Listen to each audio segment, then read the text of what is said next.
ಬೆಳಿಗ್ಗೆನ kitchen ಅಲ್ಲಿ ನನಗೆ ಅಂತ ಒಂದು ಸರ್ಪ್ರೈಸ್ ವೇಟ್ ಮಾಡ್ತಾ ಇತ್ತು. Hi, welcome to my mini vlog. Surprise ಏನಂದ್ರೆ ಇಡ್ಲಿ ಫರ್ಮೆಂಟೇಷನ್ಗೆ ಅಂತ ಇಟ್ಟಿದ್ದು ಹಿಟ್ಟು ಓವರ್ಫ್ಲೋ ಆಗಿ ತುಂಬಾನೇ ಮಿಸ್ ಆಗಿತ್ತು.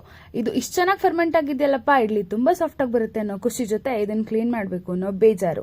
ಅದನ್ನೆಲ್ಲ ಮುಗಿಸ್ಕೊಂಡು ಹರಿಬಿರಿಯಲ್ಲಿ ತಿಂಡಿ ತಿನ್ಕೊಂಡು ರೆಡಿಯಾಗಿ ಹೊರಟ್ರೆ ಆಲ್ರೆಡಿ 2 ಮಿನಿಟ್ಸ್ ಲೇಟು. ಹೇಗಪ್ಪ ಆಗುತ್ತೆ ಅನ್ನೋ ಟೆನ್ಷನ್ ಬೇರೆ. ಸೊ ಕ್ಲಾಸಸ್ನ ಮುಗಿಸಿ ಆಫ್ಟರ್ನೂನ್ ಕ್ಲಾಸಸ್ನ ಮುಗಿಸ್ಕೊಂಡು ಲಂಚಿಗೆ ಏನು ತಿಂದೆ ಅಂತ ತೋರಿಸೋದನ್ನ ಮರ್ತ್ಕೊಂಡು, ಸೊ ನೆಕ್ಸ್ಟು ನಮ್ಗೊಂದು ಮೀಟಿಂಗ್ ಇತ್ತು. ಸೊ ಶಾರ್ಟ್ ಮೀಟಿಂಗ್ ಜೊತೆ ಒಂದು ಕಪ್ ಕಾಫಿ ಕುಡಿದು ತುಂಬ ಹೇಗೆ ಮಾಡ್ಕೊಂಡು ಕುಡಿದ್ರು ಕಾಫಿ, ಆ ಬೆಳಗಿನ ಟೆನ್ಷನ್ ಎಲ್ಲ ಮರ್ಸೋದಕ್ಕೆ ಆ ಚಿಕ್ಕ ಕಪ್ ಕಾಫಿ ಇಂಪಾರ್ಟೆಂಟ್ ಅನ್ಸುತ್ತೆ.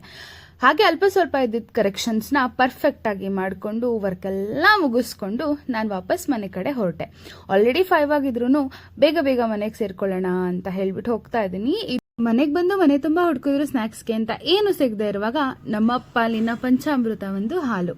ಹೌದು, ಸ್ನ್ಯಾಕ್ಸ್ಗೆ ಅಂತ ಏನೂ ಇರಲಿಲ್ಲ. ಸೊ ಅದಕ್ಕೆ ಸ್ವಲ್ಪ ಹಾಲನ್ನಾದ್ರೂ ಕಾಯಿಸ್ಕೊಂಡು ಕುಡಿಯೋಣ ಅಂತ ಹೇಳ್ಬಿಟ್ಟು ಹಾಲನ್ನ ಕಾಯಿಸ್ಕೊಂಡಿದ್ದೀನಿ.